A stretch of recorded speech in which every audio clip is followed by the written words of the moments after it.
Hello, සුබ දවසක්. අද මම හදන්න යන්නේ ඉතාලියේ සෙකොන්ඩු පියාත්තෝ එකක්. ඒ කියන්නේ සෙකන්ඩ් ප්ලේට් එකක්. ඒකට අපිට අවශ්‍ය වෙනවා චිකන් බ්‍රෙස්ට් එක. උලගේ පපුව. ඕකේ. මේක ගොඩක් මාස පුංචි ළමයි.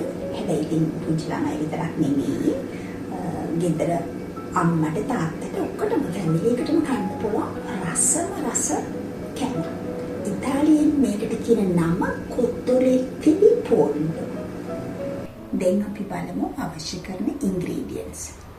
chicken breast එක, bread crumbs, පාන් කුඩු,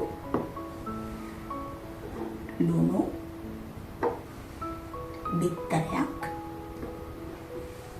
දෙහි, ගම්බිරිස්. ඊපස්සේ අන්තිමට තෙල් අවශ්‍යයි මේක බෙදගන්න. දැන් අපි එක chicken breast එකකට එක බිත්තරයක් ඇති. ඊට පස්සේ ලුණු ටිකක් දානවා අවශ්‍ය ප්‍රමාණය. ගම්බිරිස් අවශ්‍ය ප්‍රමාණය.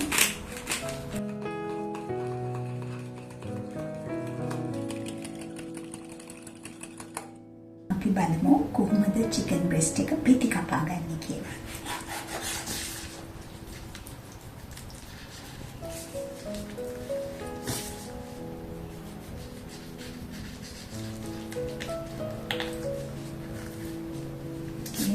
පිකාරණය කියලා මේකට කියන්නේ ඉතාලියේ. මේකේ මෙහෙම මස් එක මෙහෙම ඇඩ් කරනවා. ගහන්නේ අයියේ මෙහෙම පද කරලා ඇඩ් කරනවා. එහෙම කරලා තමයි මේ බිත්තරයකට දාගන්නේ. හැම මස් පිටම මේ විදිහට හදාගන්නවා.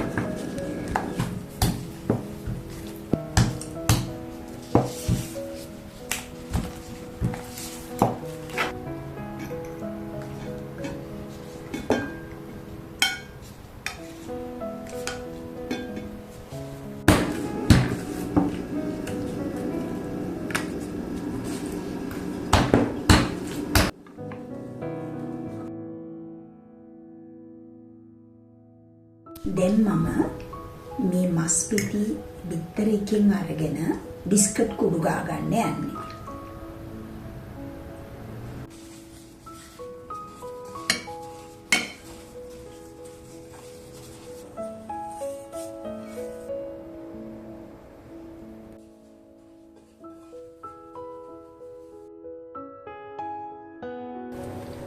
දැන් තෙල් ටික රත් වෙලා තියෙන්නේ. අපි බිස්කට් කුඩු ටිකක් දාලා බලමු.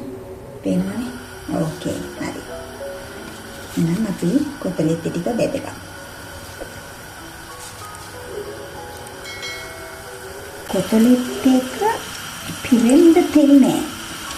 තියෙන්නේ තෙල් යටි. පේනවද?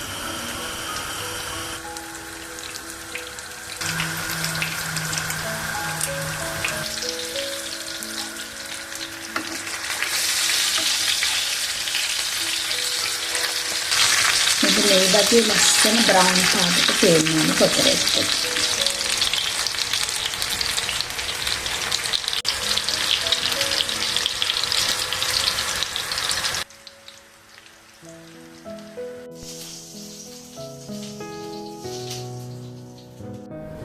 මගේ ඉස්සර වීඩියෝ එකක මම කියලා දුන්නා ඉතාලියේ අපි සෙකොන්ඩු පියාත්තෝ එකක් සෙකන්ඩ් ප්ලේට් එකක් හදද්දී ඒකට කොන්තෝර්නෝ කියන සයිඩ් ඩිෂස් දෙකක් විතර වගේ හදලා තියනවා කියලා. ඉතින් දැන් මම මේ හදපු කොතලෙට් එකට හදන්න යනවා සයිඩ් ඩිෂ් එකක් හැටියට, ඒ කියන්නේ කොන්තෝර්න එකක් හැටියට මෙත්තක් කලි වලින් ටොමැටෝ වලින් පොඩි සලාඩ් එකක්. ඔයගොල්ලන්ට පුළුවන් පොටේටෝ චිප්ස් හදන්න, නැත්නම් පොටේටෝ ක්‍රීම් හදන්න, නැත්නම් නිකන් සලාඩ් ලීව්ස් දාලා සලාඩ් එකක් හදාගන්නත් පුළුවන්. සයිඩ් එකට තියන්න ඕන නම් එළවලුවක් තම්බලා තියාගන්නත් පුළුවන්. ඒක ඔයගොල්ලෝගේ කැමැත්ත අනුව. මම එක සයිඩ් ඩිෂ් එකක් දැන් හදලා පෙන්නන්න. ඕකේ. දැන් මේ අවශ්‍ය කරන ඉන්ග්‍රීඩියන්ට්ස් මේ සයිඩ් ඩිෂ් එකට තක්කලි, ලුණු, ඔරිගනෝ ඩ්‍රයි එක ගන්න ඕනේ. ඒක තමයි ලේසි දාන්න. ෆ්‍රෙෂ් එකත් හොඳයි. නමුත් normally මේකට පාවිච්චි කරන්නේ ඩ්‍රයි එක. ඊට පස්සේ ගම්බිරිස්, olive oil extra virgin එක. ඔච්චරයි අවශ්‍ය කරන්නේ. සෙන්ටිමීටර් එකක් විතර මහත් පෙති කපන්න ඕනේ මේ. මෙන්න මේ ගානට මහත් පෙති. පොඩි හීනේව නෙමෙයි කපන්නේ. මේ සැලඩ් එකට එහෙමයි යන්නේ.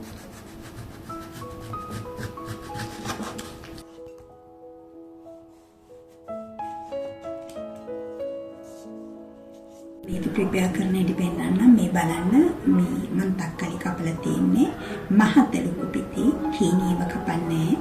ඕකේ.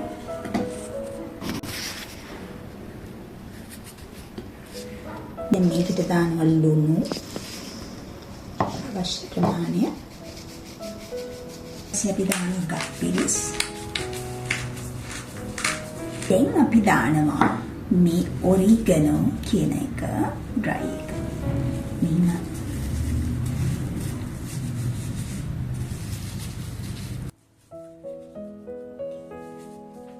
olive oil extra virgin එක.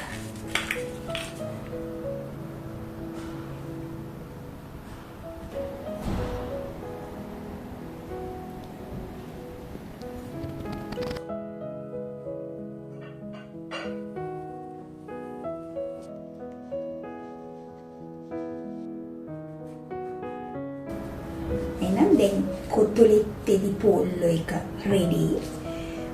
ඔක්කොමලා ඉතින් කාලා හොඳට ෆැමිලි එකම එන්ජොයි කරලා මගේ වීඩියෝ එක සබ්ස්ක්‍රයිබ් කරන්න, ලයික් එකක් දාන්න.